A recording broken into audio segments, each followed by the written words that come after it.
This is actually one of my favorite fights on the card. At 135 pounds, we have Casey Kenney taking on Alateng Heili. And Matt, by now, if you don't know who Casey Kenney is, give yourself a pat on the back. No, I'm just kidding. Give yourself a slap in the face. You gotta know this guy. He's 3-1 in the UFC, and he's 7-1 since losing on the first season of Contender Series. Since then, picked up the LFA interim flyweight belt over Brandon Royval, who's highly ranked in the flyweight division these days.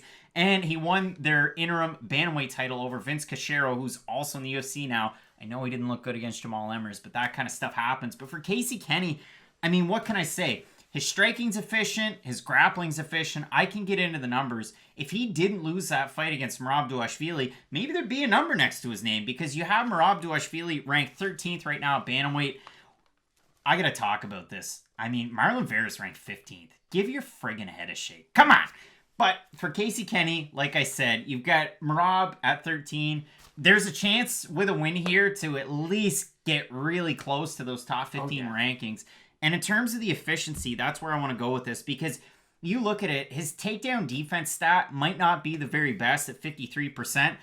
Listen, in the fight that he had against Ray Borg went 7 of 10 of his takedowns. Merab Dvalishvili went 12 of 24. That's insane. But Casey Kenney still has halfway decent takedown defense. Takedown offense, not too bad at about 50%. And that's where I think this fight could be a total scramble fest. If it's going to be on the feet, I mean, let the cat out of the bag a little bit. Alateng Heili has really nice pop at the end of his shots, and he can throw a really sneaky hook in at the end. We saw that happen in his first fight. He definitely has the more power out of it. He had that happen in his first fight against Dana Bakgaril. And in his last fight, maybe it wasn't as good as the Bakgaril fight. I know it was a unanimous. It was 29-27 across the board. He won the last round 10-8. His gas tanks come into question before, and I know his record's saltier with 5 more losses than that of Casey Kenney. But Alateng, more pop on his shots. Casey Kenney, you might see a little bit more volume. We can break it down into the numbers more. But for Alateng, I mean, this is a guy that maybe you're not overly familiar with him. And the fact that his grappling is also quite good, that's what makes this fight so interesting. What do you like about this one? Casey Kenney's a guy who I'm really high on, I'll be honest. And like you had mentioned, that win over Brandon Royval is aging like a fine wine, because as Royval's going out there, he's not just like beating people in the flyweight division. He's putting it on them and having exciting fights. And you kind of need guys like that in that division. That's not that the division's on life support, because there's been a little bit of a resurgence, but there's only, 15 guys in the division. Like, every win you get moves you up the rankings pretty much.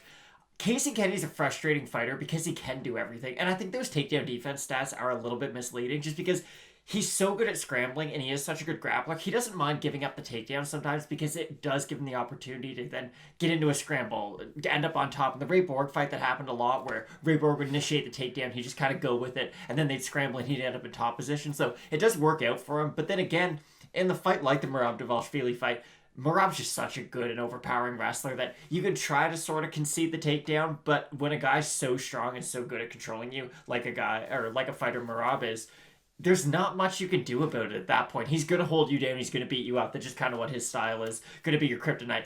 Alateng doesn't have that kind of wrestling. He has very good wrestling and very good grappling, but I see it as a case where if he is initiating the takedowns, Casey Kenney is going to be comfortable giving up some of those takedowns. He won't really defend and waste a lot of energy, putting a lot of his energy into the takedown defense, just because once the fight hits the mat, that's when this fight's going to get exciting. That is when Kenny's going to try to scramble, and then we'll see how Alateng can respond to it, because we know how good Casey Kenney can scramble and can grapple with those upper echelon guys. Yes, didn't work out in the Merab fight, but for the most part throughout his UFC tenure, it's really worked out for him. And I know what I'm going to get with Casey Kenney. With Alateng, there is a few question marks. I do like the power in his striking, and his wrestling is quite good, but there's so many more things I know that I'm going to get with Casey Kenney than I do with Alateng. With Alateng, and we talk about this with a lot of fighters, you might be 14-7 to this point, but it all depends on the competition that you've taken down. So for Alateng, in his second pro fight, it was his first pro loss in 2013. It was against Sung Yadong on the regional scene, so that's a pretty good name. Alateng's last loss was by first-round knockout, very early in the first round with Road FC back in 2017 against Kaya Sakura. And if you don't know who Kaya Sakura is, go watch some Ryzen, because that guy's insane. So for Alateng, he has taken on some good competition. And even in some of the losses against some of the lesser competition, you definitely have an opportunity to learn from it. And we've seen that in his first 2 performances in the UFC. The one against Danabak Gorel, really interesting fight, really entertaining fight. It was actually the fight of the night on that card. And then in his last one against Ryan Benoit, won it by split decision, but the majority of fans and voters had it for Alateng in that one. His takedowns are on point. He has a really nice, tight overhand right. You see a lot of looping shots. Remember the Chuck Liddell Iceman overhand right? It was all over the place. It was like a nice baseball swing. But for Heili Alateng, he holds his hand in closer to his body, and it's almost like he masks it a little bit and throws it in, but you would mention it like Jan Blachowicz. Alateng has a lot of power on that shot. So let's get into the odds because they have shifted quite a bit since they opened. Casey Kenney's a minus 300 favorite in this one. Open is a minus 220. For Alateng, sitting at a plus 240. Open is a plus 185. If you look over on Tapology to 719 votes, 92% going Casey Kenney, 71% going by decision. I think you people are insane. I think maybe you've never seen an Alateng fight in your life, because those odds to me are way too skewed when you have 2 guys that can grapple like these 2 can, and you have the power of Alateng. I think that the odds should be closer to maybe like a 2-1 where they open roughly. 3-1 seems to me a little bit insane. It seems like a lot of people are very high on Casey Kenney, and I think you got to give props to the Chinese fighter, the Mongolian Knight from Inner Mongolia here, because he's going to make this one the interesting fight. He will, but I gotta be honest, I'm not gonna make a hipster pick by any means. I think Casey Kenney's got this by decision. He has an answer for almost any question that you can give him in an MMA fight. If you're a really good striker with great takedown defense, he doesn't mind striking with you, playing that volume game, and then working his takedowns into it. If you're a really good wrestler, he's not afraid to stuff your takedowns, force you to strike, and then scramble. He can kind of do a little bit of everything. My like super hot take, not that it's really a hot take or that I'm trying to make one, he's a very poor man's version of Alexander Volkanovski.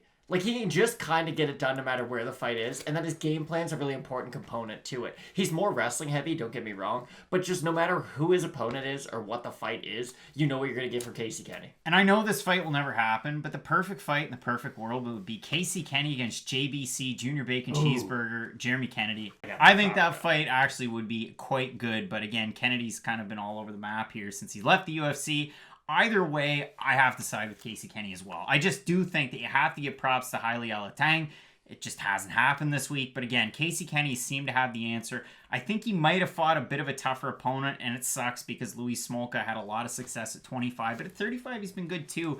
And we talked a lot about that fight, but that submission looked amazing. Okay. The fight against Merab was halfway competitive. And through on and throughout the win streak that he had before that Merab fight, those fights went swimmingly, really, for Casey Kenney. So, Matt, both agreeing with Casey Kenney here. I think this fight has a ton of potential. You're not going to miss the rest of the picks on the card, including extended look and our main event between Holm and Irena Aldana. Keep locked in with Fight Night Picks, Matt. And as we always say, let's get into it.